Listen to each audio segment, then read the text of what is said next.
Hello नमस्कार। आप सभी का स्वागत है डीएस क्लासेस पर। कक्षा 9 की प्रश्नावली 5.1 का पहला क्वेश्चन, निम्न कथनों में से कौन सा कथन सत्य अथवा असत्य है। ये जो कुछ कथन दे रखे हैं उनमें हमें देखना है कि कौन सा बिंदु सत्य है और कौन सा असत्य है। पहला है, एक बिंदु से होकर केवल एक ही रेखा खींची जा सकती है, तो यह कथन हमारा असत्य है। क्या हो जाएगा? असत्य, क्योंकि एक बिंदु से अनंत प्रकार की रेखाएं, एक से अधिक रेखाएं खींची जा सकती हैं।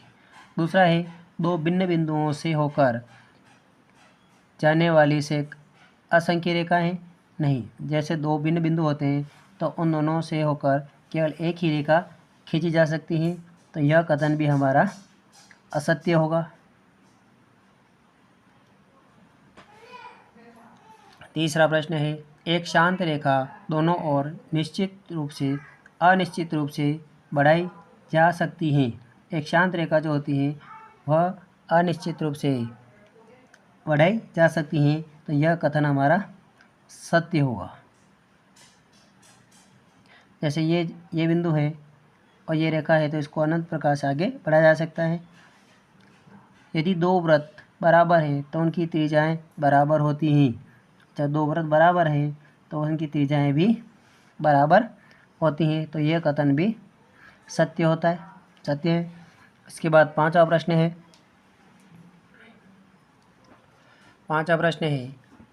आकृति में यदि ए बी बराबर पी क्यू व पी क्यू बराबर एक्स वाई, तो एक्स वाई बराबर ए बी होगा।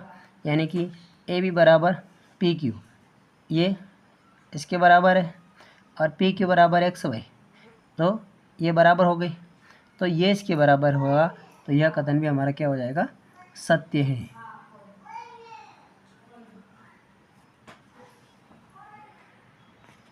प्रश्न 2 है, निम्नलिखित पदों में से प्रत्येक की परिभाषा दीजिए। क्या इनके लिए कुछ ऐसे पद हैं जिन्हें परिभाषित करने की आवश्यकता है? वे क्या हैं और आप इन्हें कैसे परिभाषित करेंगे? इसमें पहला है समांतर रेखाएं। समांतर रेखाएं, तो इसकी परिभाषा तथा इसको किस प्रकार से हम परिभाषित कर सकते हैं। समानांतर रेखाएं वे सीधी एवं सरल रेखाएं होती हैं जो एक तल में होती हैं तथा दोनों दिशाओं में असीमित लंबाई तक बढ़ाने पर भी कभी भी समाप्त आपस में नहीं मिलती हैं। इस प्रकार इनके उदाहरण हैं, ये भी एक एल और ये एम, ये दोनों रेखाएं जो है वो समांतर रेखाएं हैं।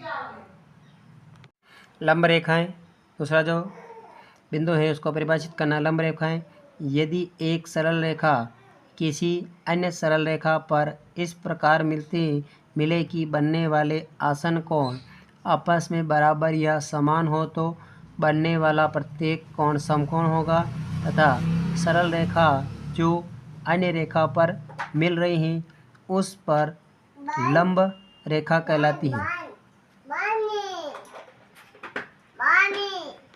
तीसरा बिंदु है रेखाखंड।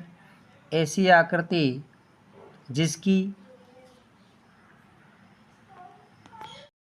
जिसकी लंबाई सीमित हो तथा यदि चाहे तो उसे दोनों ओर असीमित लंबाई तक बढ़ाया जा सके, रेखाखंड कहलाती है। इससे संबंधित अन्य पद रेखा हैं जिसे परिभाषित करने की आवश्यकता है। ए और बी 6 सेंटीमीटर का एक रेखाखंड है। वृत्त की त्रिज्या, किसी बिंदु से वृत्त की परिधि तक की स्थिर दूरी को वृत्त की त्रिज्या कहते हैं। अर्थात एक ऐसा रेखाखंड जो वृत्त की परिधि के किसी भी बिंदु को केंद्र से मिलाता है, वृत्त की त्रिज्या कहलाता है। पांचवा बिंदु जो है वर्ग, ऐसी चतुर्भुजाकार आकृति जिसमें समस्त भुजाएं एवं समस्त कोण समान हो, वर्ग कहलाती हैं।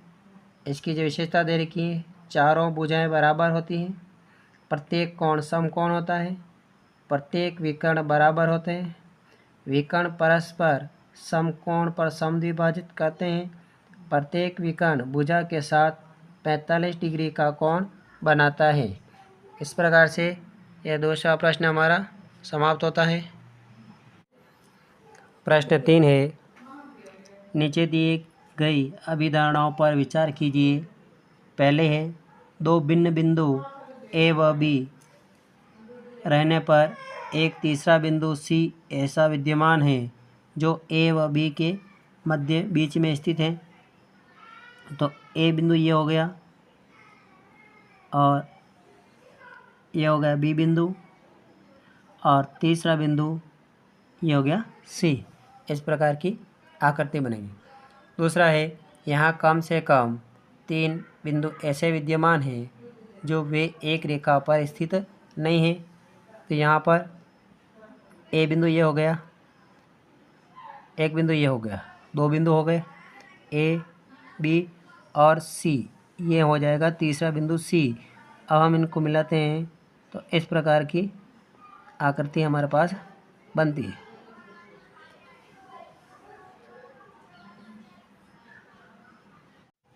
चौथा प्रश्न है, यदि दो बिंदुओं ए व बी के बीच एक बिंदु सी ऐसा स्थित है कि ए सी बराबर बी सी है, तो सिद्ध कीजिए कि ए सी बराबर 1/2 ए बी।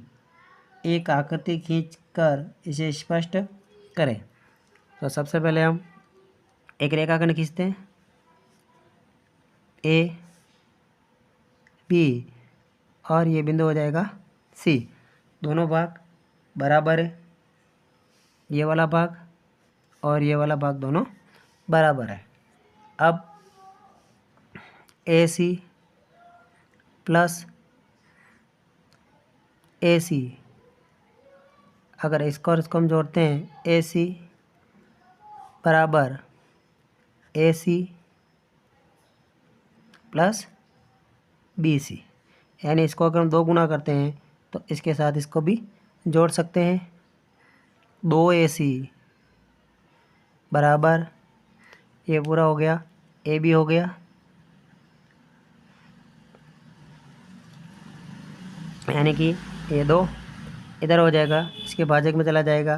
तो AC बराबर 1/2 AB। इति सिद्धम।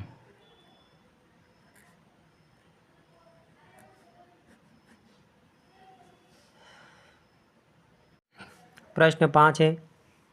प्रश्न 4 में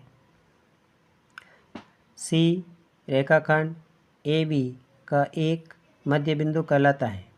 सिद्ध कीजिए कि एक रेखाखंड का एक और केवल एक ही मध्य बिंदु होता है।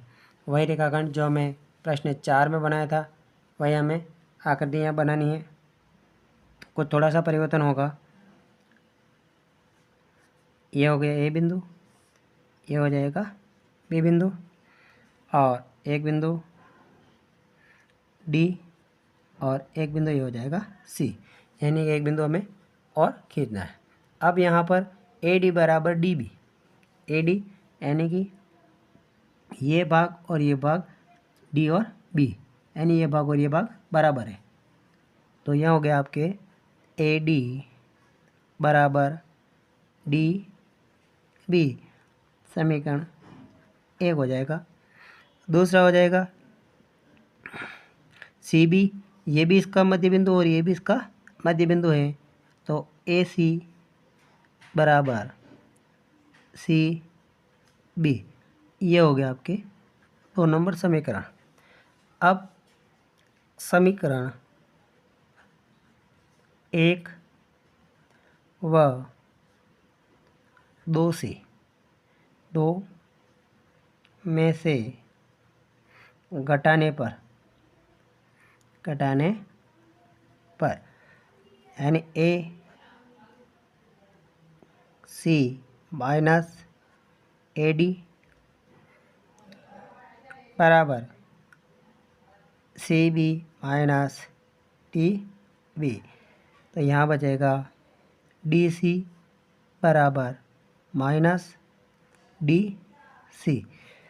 ये इधर आएगा तो डी सी प्लस का हो गया और डी सी बराबर 0। दोनों को जोड़ दिया तो 2DC बराबर 0। तो DC बराबर 0/2 बराबर 0। तो यहाँ पर C व D समपाती बिंदु है, समपाती बिंदु है। प्रश्न 6 है, आकृति में यदि AC बराबर BD है तो सिद्ध कीजिए AB बराबर CD है। यह आकृति दे रखी है, इसमें 4 बिंदु हैं A, B, C और D। अब हमें AC बराबर BD यानी AC बराबर BD, ये और ये दोनों बराबर है। तो AC बराबर A और C बराबर AB प्लस BC। यहाँ पर एक क्रम हो गया, ये हो गया आपके 2 क्रम। अब BD B और D बराबर BC, ये दोनों बिंदु यहाँ से यहाँ तक प्लस C और D यहाँ तक, ये हो गया आपका तीसरा समीकरण बन गया। अब हमें समीकरण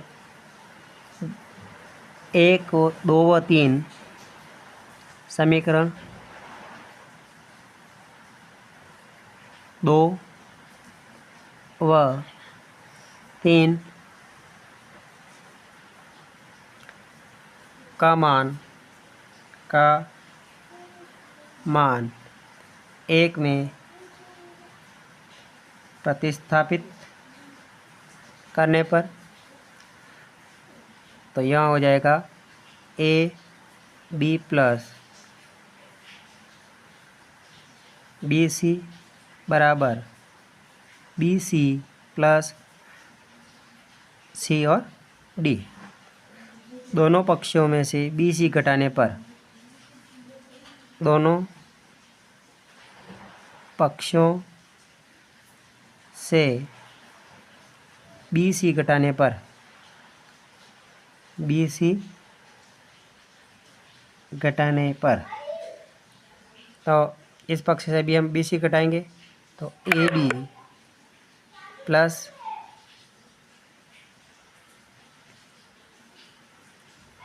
BC माइनस BC बराबर BC plus CD minus BC। तो यहाँ ये दोनों और यहाँ पर ये दोनों, यहाँ बचा AB बराबर CD। इति सिद्धम।